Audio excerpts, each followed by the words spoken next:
Hey spoilers! Do you know what time of year it is? That's right, it's back to school season. Oh yeah! Who's ready? Just me. Okay, that's fine. School is starting right about now. Some schools start in August, some schools are starting later in September, but there's one school that always starts on September 1st. You know which one I'm talking about? It's Hogwarts! Nothing makes my inner Hermione happier than getting to read a whole bunch of new books. But I get it. Sometimes you don't have time, especially if you've got homework from potions and transfiguration and charms and divination. I'm just kidding. Everyone knows divination is rubbish. But seriously, some people may not have time to read all of the books they want to. Where is a time turner when you need one? And some people might prefer to know how a story goes before they start it. That's what we're here for. So to kick off the school year, I'm going to get started with a great fantasy read, Graceling by Kristin Cashore, because I just cannot get enough magic in my life. So Graceling is a fantasy adventure with a little bit of romance thrown in. Not like a lot like other fantasy novels can, but just a little, just a smidge. In this universe, if you have two different colored eyes, that means that you have a grace or an extreme skill. Some people are graced with cooking. That would be nice. Some people are graced with fighting. Also okay. You could be graced with reading all of the books. Katza is graced with killing. When she was 8 years old, she first killed a man with her bare hands, and everyone has been afraid of her since. And her uncle takes advantage of her and uses her as a tool to bully the nobles in his kingdom to do what he wants. But Katza isn't happy with this life. So she created a secret council that works to protect people from the actions of cruel or negligent kings. It's on one of these missions for the council that Katza bumps into Prince Po, a Graceling skilled in fighting.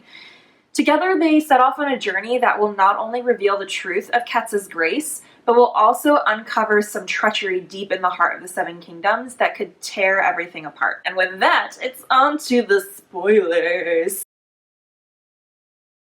So, here we go. Katza, on a rescue mission, bumps into a Graceling who's really good at fighting. She knocks him out and escapes. This guy shows up at her home court because he is looking for the man Katza was helping to rescue the other night. The man who shows up is Prince Po of the Kingdom of Leonid, and the man that he was looking for that Katza rescued is Grandfather Tilith, his grandfather. So Po is there because he recognized Katza during their fight, and he was already looking for his grandfather, and so he just wants to know that he's okay.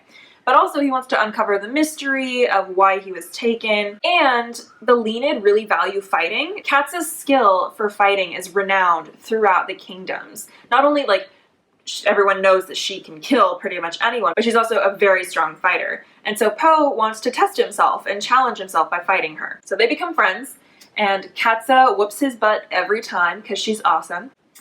And then Katza finds out that Po has been lying about his grace. It's not actually fighting. Katza believes it's mind reading, which she feels very betrayed and hurt by, but Po tells her it's actually sensing. So he can sense the moves that an opponent is going to make before they make it. He can sense when people are on the other side of the door, but he can also sense when people are thinking about him specifically, which means that when Katza was thinking that he was kind of cute, he heard that. You can see why she's upset. Anyway, the two end up reconciling, but Katza also decides that she no longer wants to be controlled by her uncle, so she decides to leave the kingdom and only work for the council. Po asks her to go with him on his journey to figure out why his grandfather was taken in the first place, and she agrees. And Po also tells Katza that he thinks her grace isn't actually killing, he thinks it's survival. She realizes that he's actually right. When she killed a man at 8 years old, it wasn't because she wanted to kill him. It was because he was a predator who was targeting her and she acted in self-defense. Plus, she has all of these other skills that really lend themselves to survival, like being able to withstand extreme temperatures or go without sleep for long periods of time, or start a fire even when the wood is extremely wet. After realizing this, Katza is a lot more comfortable with herself for the first time in a long time, and is also therefore more comfortable with Poe. And the two become even closer, and their relationship takes an intimate turn. That's right, there are sexy times, but don't worry. If it's not your cup of tea, everything is fade to black, super vague, and it's maybe like a paragraph, so you can skip it easily. It won't interrupt the flow of the reading. Moving on. They realize after talking to some merchants that King Lek of Monsey is probably the one who arranged for Poe's grandfather's capture. King Lek is Poe's uncle by marriage. He married Ash, Poe's aunt, and they have a daughter, Princess Bitterblue. Now, the rumors about Lek in the kingdoms are that he is a kind, wonderful person who finds injured animals and cares for them. However, Poe's gift for sensing is getting stronger, and he's starting to sense more than he could before. And he realizes that while people believe what they say about Lek, they also believe that he is a terrible person, and that he might actually be the reason why the animals are injured in the first place. So Poe is suspicious, and as he and Katza move into Monsey, he asks Katza to trust him. And if he tells her that she needs to kill someone, that she needs to do it, even if she feels like it's the wrong decision. And she agrees. Unfortunately, that is put to the test as soon as they're inside Monsey. They run into Queen Ash, who is escaping from King Lek and his soldiers. King Lek murders Ash before their eyes. And before Katza is able to retaliate, he says, "How terrible! My wife! What a tragic accident!" And Katza believes him. It's like a fog descends.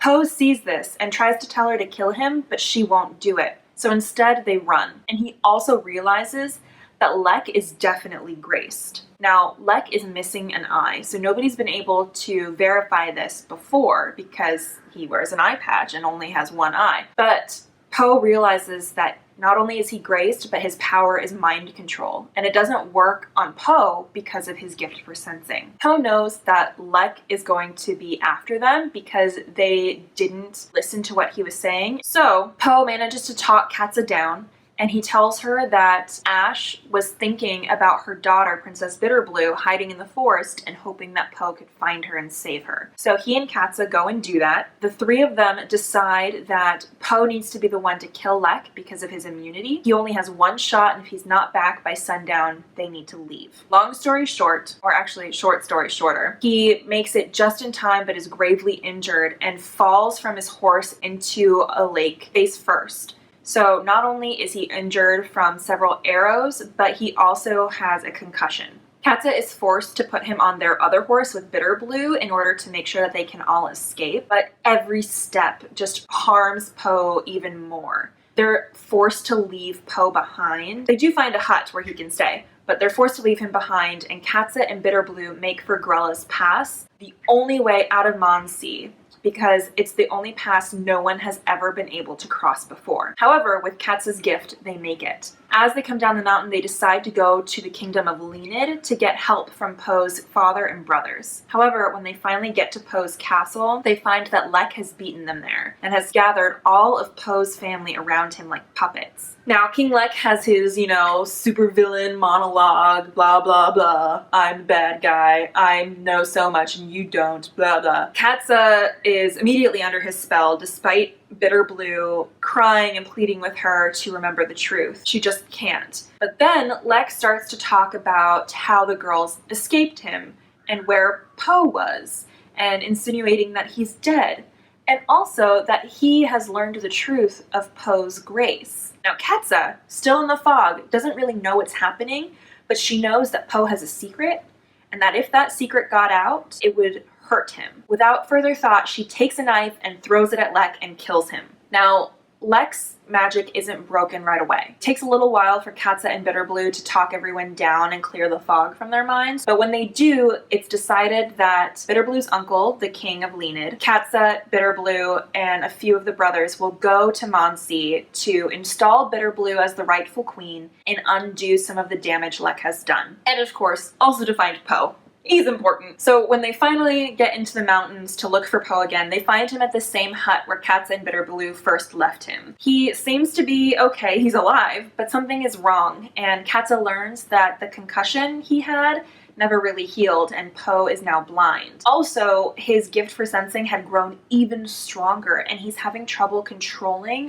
what information he receives. This makes Poe angry and frustrated because he's constantly in pain and grieving for his loss of sight. Eventually, Poe learns that he needs to let his brain process the information it's receiving naturally, just as it does for the rest of his senses. They all descend the mountain for Bitterblue's coronation. At the end of the book, Katza and Poe go back up into the mountains to rekindle their romance and decide what their next steps will be. So, would I recommend that you read this book even after the spoilers? Absolutely. It's such a wonderful read. The world building and the character development are just as gripping as the plot.